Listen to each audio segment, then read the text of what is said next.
बोलावा विठ्ठल पाहावा विठ्ठल बोलावा विठ्ठल पाहावा विठ्ठल बोलावा विठ्ठल पाहावा विठ्ठल बोलावा विठ्ठल पाहावा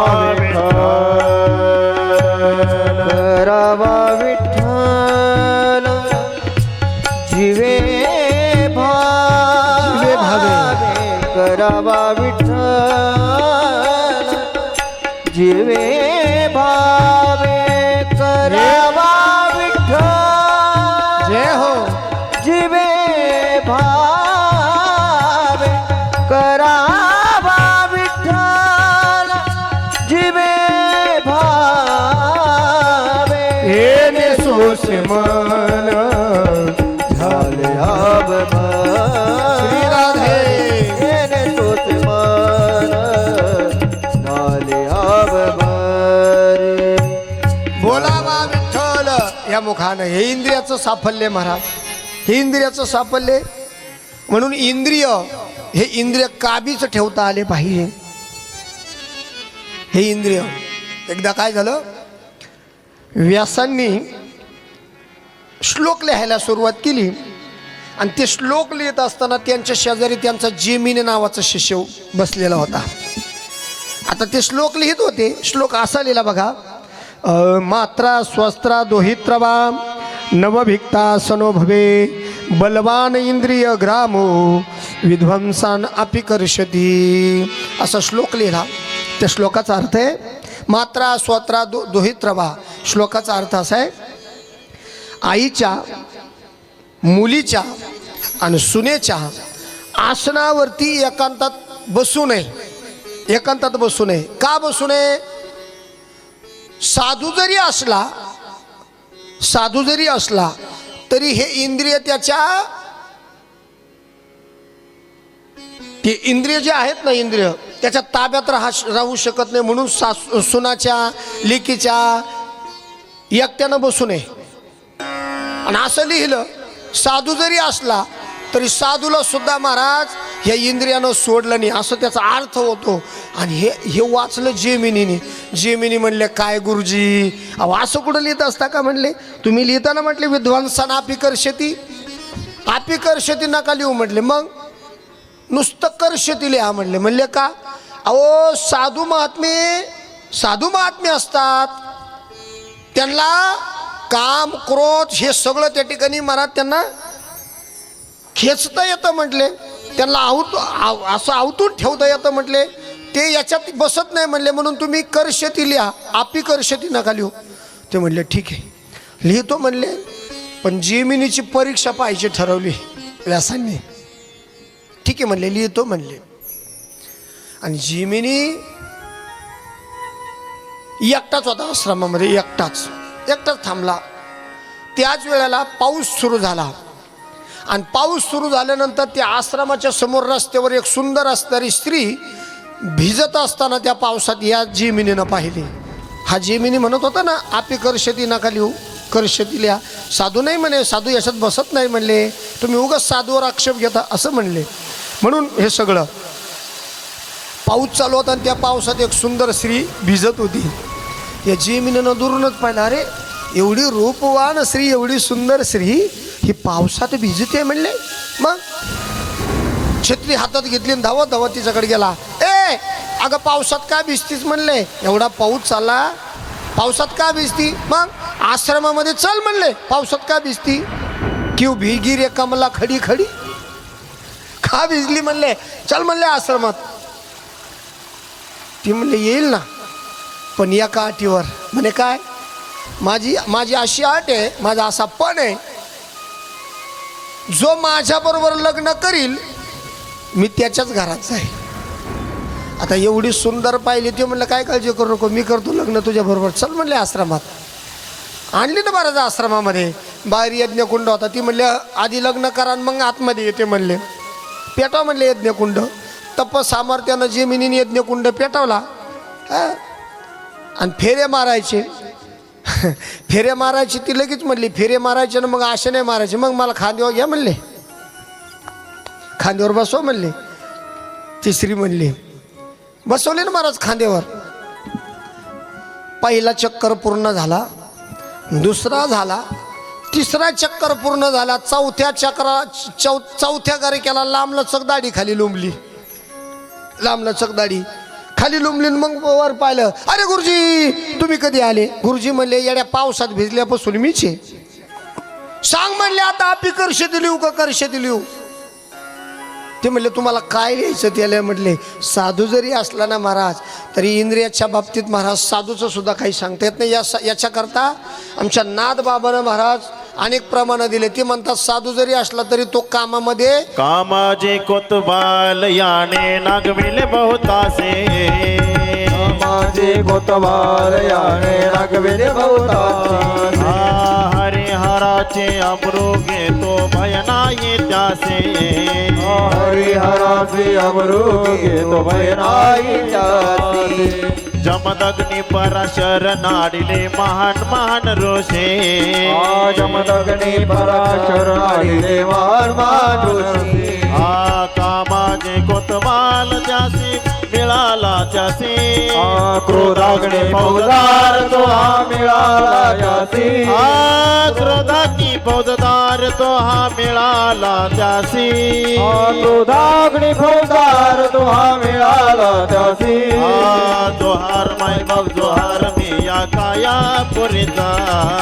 जोहार माय बाप जोहार मी या काया पुरीचा. जोहार माय बाप जोहार मी या काया पुरीचा. जोहार माय बाप जोहार मी या काया पुरीचा.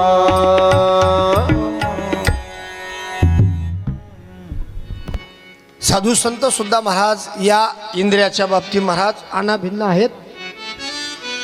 आणि अशा पद्धतीची साधना त्या ठिकाणी सांगू लागले. 4 प्रकारची साधना सांगितली. आणि ही साधना 2 प्रकारची आहे महाराज. एक आहे सकाम साधना आणि दुसरे निष्काम साधना. तुम्ही ऐकतायत ना? साधना, सकाम साधना आणि निष्काम साधना. आता सकाम साधना, सकाम साधना म्हणजे ज्याला ब्रह्मपदापर्यंत पोहोचायचं ना. बारीक आहे का? फार महत्वाचा विषय. सकाम साधना, ज्याला ब्रह्मतेजापर्यंत पोहोचायचं ना त्यानं बृहस्पतीची उपासना केली पाहिजे. साधना सकाम साधना. ज्याला ब्रह्मपदापर्यंत पोहोचायचं त्यानं बृहस्पतीची उपासना करायची. ज्याला जीवनामध्ये लक्ष्मी अपेक्षित असेल त्यानं भगवतीची उपासना करायची. लक्ष्मी कळते ना तुम्हाला? ज्याला लक्ष्मी अपेक्षित आहे, ज्याच्या दारात लक्ष्मी राहावी असं ज्याला वाटत असेल, घरात लक्ष्मी राहावी, त्यानं भगवतीची उपासना करायची. ज्याला स्वर्गाची प्राप्ती पाहिजे त्यानं देवतांची उपासना करायची. कोणत्या देवताची उपासना करा? स्वर्गातल्या देवांची. ज्याला पुत्र प्राप्ती होत नाही, ज्याला मुलगा होत नाही, ज्याला पुत्र प्राप्ती पाहिजे त्यानं प्रजापतीची उपासना करायची. कुणाची? प्रजापतीची.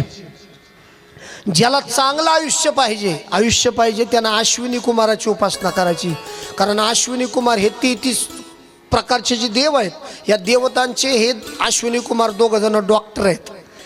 म्हणून ज्याला चांगलं आयुष्य पाहिजे त्याने अश्विनी कुमारांची उपासना करायची. ज्याला सुंदर त्या ठिकाणी दिसायचं, ज्याला सौंदर्य चांगलं पाहिजे, ज्याला सौंदर्य पाहिजे त्यानं गंधर्वाची उपासना करायची.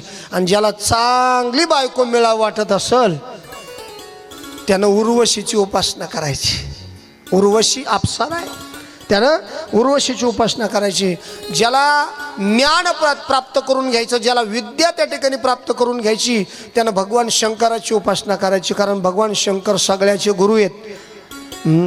आदिनाथ गुरु सकळ सिद्धांचा मच्छिंद्र तयाचा मुख्य शिष्य. सगळ्यांचे गुरु एक नाही भोले बाबा. ज्याला विद्या ज्ञान पाहिजे त्यानं भगवान शंकराची उपासना करायची. ज्याला पती पत्नीत प्रेम राहावं असं वाटत असेल, हे सगळ्यांकरता आहे.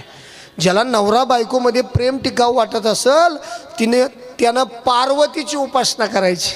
कारण पार्वती कुटुंब वत्सल आहे म्हणून त्यानं पार्वतीची उपासना करायची.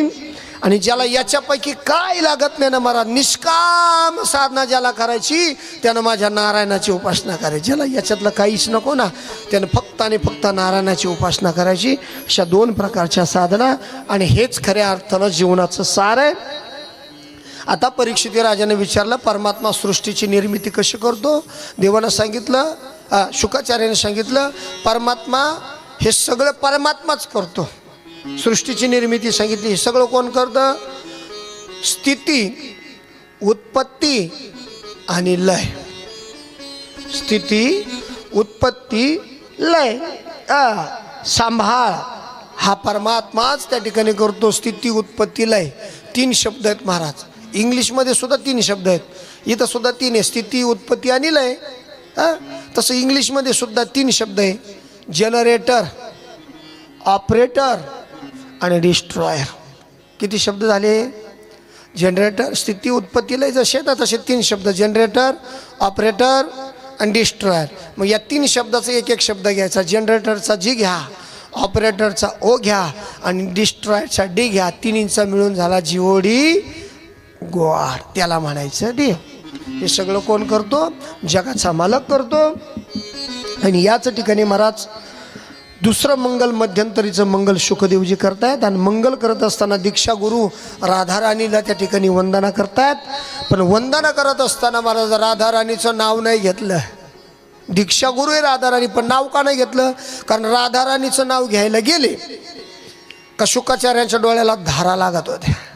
राधा, धारा, राधा म्हणलं का धारा. तुम्ही अख्खा भागवतामध्ये बघा, तुम्हाला राधाराणीचं नाव सापडणार नाही. मग ऋष्यभानुकी दुलारी म्हणजे ऋष्यभानू तिच्या वडिलाचं नाव होतं राधाराणीच्या. मग त्याची दुलारी म्हणजे त्यांची मुलगी असं नाव त्या ठिकाणी घेतलंय. तिला अनेक नाव आहे महाराज. काय काय नाव आहे? किशोरी कुछ ऐसा इंतजाम हो जाए, किशोरी कुछ ऐसा इंतजाम हो जाए, किशोरी कुछ ऐसा इंतजाम हो जाए, किशोरी कुछ ऐसा इंतजाम हो जाए. जुबा पे राधा राधा राधा राधा नाम आए, जुबा पे राधा राधा राधा राधा नाम हो जाए, जुबा पे राधा राधा राधा राधा नाम आए. ओ पे राधा राधा राधा हो जाए, किशोरी जैसा इंतजाम हो जाए, किशोरी कुछ ऐसा इंतजाम हो जाए. राधे राधे राधे राधे श्याम तो मिला दे. भजन भजन. राधे राधे श्याम को मिलाए, श्याम तो मिला दे, राधे श्याम तो मिला दे, श्याम को मिलाए, राधे श्याम को मिलाए, श्याम तो मिला दे, राधे श्याम तो मिला ओ दे. श्याम को भजन मिलाए, श्याम को सब कुछ ऐसा इंतजाम हो जाए, किशोरी कुछ ऐसा इंतजाम हो जाए. राधा राणी सरकार की जय. भगवती राधा. तुम्हाला माहिती आहे, हा जगाचा मालक भेटणं म्हणून त्याची उपासना करण्यापेक्षा राधा राणीची जर उपासना केली ना, हा परमात्मा तुमच्या पाठीमागे येईल. राधे राधे बोलो श्याम भाग्य चले आएंगे, बोलो श्याम भाग्य उभे रहा सर्वजन. राधे राधे बोलो श्याम भाग्य चले आएंगे, बोलो श्याम भाग्य चले आएंगे, भाग्य चले आएंगे, दौड़े चले आएंगे, भाग्य चले आएंगे, दौड़े चले आएंगे, अरे भाग्य चले आएंगे, दौड़े चले आएंगे, भाग्य चले आएंगे, दौड़े चले आएंगे.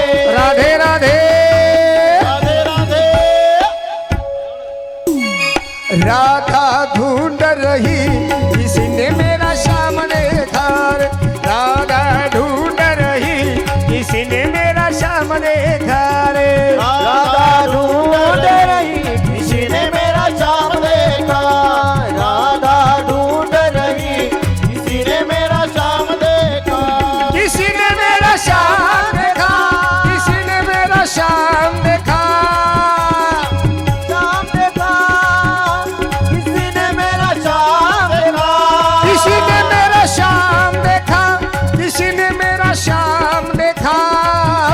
किसी ने मेरा श्याम देखा। किसी ने मेरा श्याम देखा। राधे राधे राधे। राधा ढूंढ रही किसी ने मेरा श्याम देखा। राधा ढूंढ रही किसी ने मेरा श्याम देखा। राधा ढूंढ रही किसी ने मेरा श्याम देखा।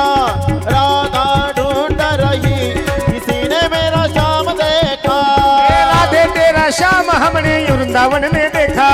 राधे तेरा श्याम अपने वृंदावन में देखा। राधे तेरा श्याम हमने वृंदावन में देखा रे। राधे तेरा श्याम अपने वृंदावन में देखा। अरे गौआ चराते हुए श्री राधे, गौआ चराते हुए किसी ने मेरा श्याम देखा रे। राधा ढूंढ रही किसी ने मेरा श्याम देखा। राधा ढूंढ रही किसी ने मेरा श्याम देखा।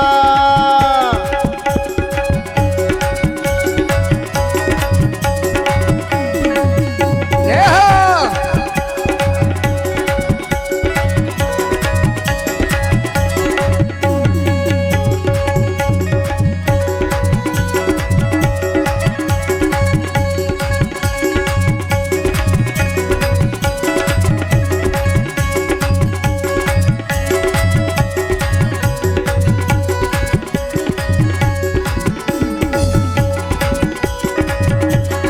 ये हो। राधे राधा ढूंढ रही किसी ने मेरा श्याम देखा रे। किसी ने मेरा श्याम। राधा तेरा श्याम हमने गोकुल में देखा। राधे तेरा श्याम हमने गोकुल में देखा। तेरा श्याम हमने गोकुल में देखा। राधे तेरा श्याम हमने गोकुल में देखा। गैया चराते हुए श्री राधे राधा ढूंढ रही किसी ने मेरा श्याम देखा। राधा ढूंढ रही किसी ने मेरा श्याम देखा।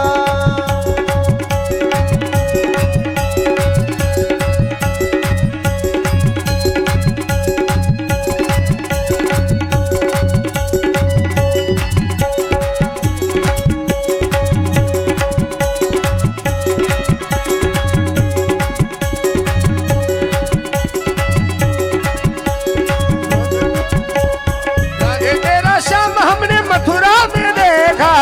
तेरा श्याम हमने मथुरा में देखा। राधे तेरा श्याम हमने मथुरा में देखा। तेरा श्याम हमने मथुरा में देखा। मुरली बजाते हुए राधे तेरा श्याम देखा। मुरली बजाते हुए राधे तेरा श्याम देखा। राधा ढूंढ रही किसी ने मेरा श्याम देखा। राधा ढूंढ रही किसी ने मेरा श्याम देखा।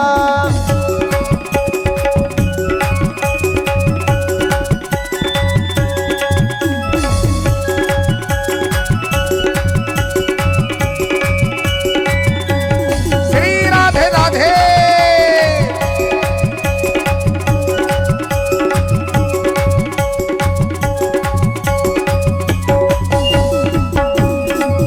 जय हो।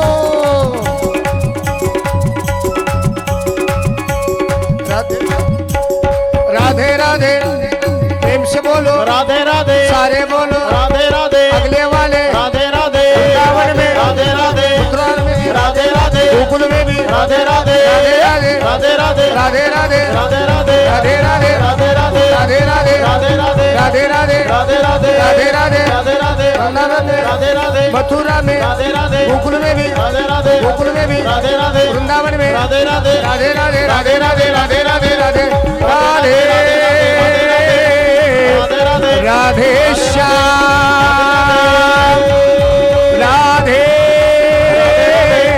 राधे राधे राधे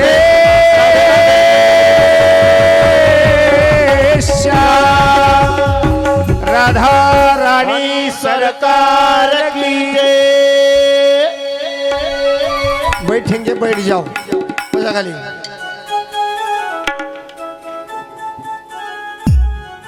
दीक्षा गुरु राधा राणीची वंदना त्या ठिकाणी करतायत शुकाचार्य सांगू लागले अरे हा जो नारायण आहे ना नारायण परम वेदा देवा नारायण गजा नारायण लोका नारायण मुखा नारायण योगो नारायण परम तप नारायण परम ज्ञान नारायण परम गती हे सगळं नारायणच करतो असं त्या ठिकाणी सांगू लागले हे विश्व प्रगट करण्या अगोदर भगवान शेषशय्येवरती क्षीरसागरावरती पहुडलेले होते झोपलेले होते त्याच वेळेला भगवंताच्या नाभीतून एक कमळ बाहेर आलं सृष्टीची निर्मिती सांगतोय मी भगवान क्षीरसागरामध्ये शेषशय्येवरती पहुडलेले असताना भगवंताच्या नाभीतून एक कमळ बाहेर आलं आणि त्या कमळातून 4 मुख असलेला ब्रह्मदेव बाहेर आला आणि या ब्रह्मदेवाला भगवंतानं सांगितलं आता तुम्ही सृष्टीची निर्मिती करा सृष्टीची निर्मिती करायला सांगितल्याबरोबर ब्रह्मदेव म्हटले मी एकटाच कारण तो पाण्यातून बाहेर आले ना सगळीकडे पाणी दिसायला लागलं म्हटले मला चिंता वाटू लागली म्हटले मी एकटाचे म्हटले सगळं पाणी पाणी मी काय करू म्हटले आता त्याच वेळेला आकाशवाणी झाली 3 वेळेला तप तप तप 3 वेळेला आवाज आला आकाशवाणी तप तप तप 3 वेळेला का कारण तप 3 प्रकारचं एक कायिक तप एक वाचिक तप आणि एक असणारं शारीरिक तप असे 3 प्रकारचे तप त्या ठिकाणी 100 वर्ष ब्रह्मदेवानं तपश्चर्या केली किती वर्ष 100 वर्ष ब्रह्मदेवानं तपश्चर्या केली आणि त्याच वेळेस हंस रूपानं भगवान परमात्मा ब्रह्मदेवाच्या समोर आले आणि सांगितलं तू कोण आहेस तू कोण आहेस असं ब्रह्मदेवाने विचारलं त्यावेळेला सांगितलं मी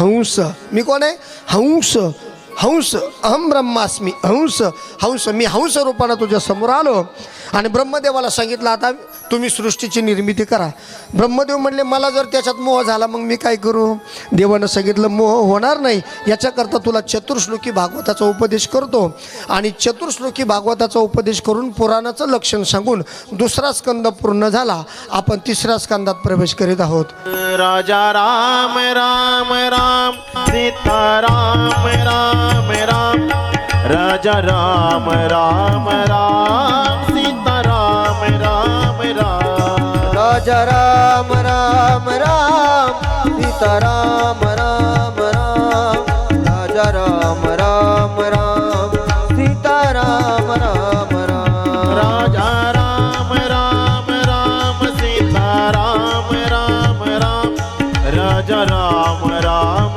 राम सीता राम राम राम राजा राम राम राम सीता राम राम राम राजा राम राम राम सीता राम राम राम राजा राम राम राम सीता राम राम राम राजा राम राम राम सीता राम राम राम राम राम राम जय हो जय हो राम राम राम राजा राम राम राम सीता राम राम हे राजा राम राम राम सीता राम राम जय हो राजा राम राम राम सीता राम राम राम राजा राम राम राम सीता राम राम राम राम राम राम सीता राम राम राम राजा राम राम राम सीता राम राम प्रभू श्री रामचंद्र भगवान की जय आपण 3ऱ्या स्कंदामध्ये प्रवेश करत आहोत 2ऱ्या स्कंदामध्ये शेवटी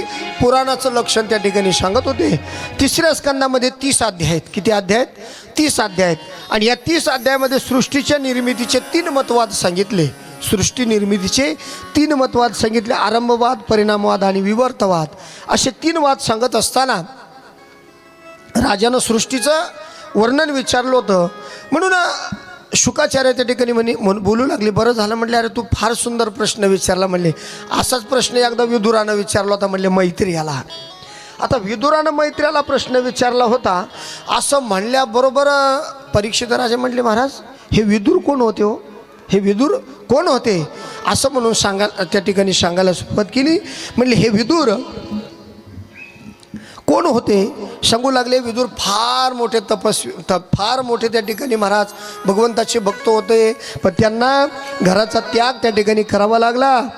आणि हे सगळं त्या ठिकाणी ऐकल्यानंतर राजा परीक्षितीने विचारलं, म्हणे महाराज त्यांनी घराचा त्याग का केला, कोण होते विदुर, मला याची कथा त्या ठिकाणी सांगा.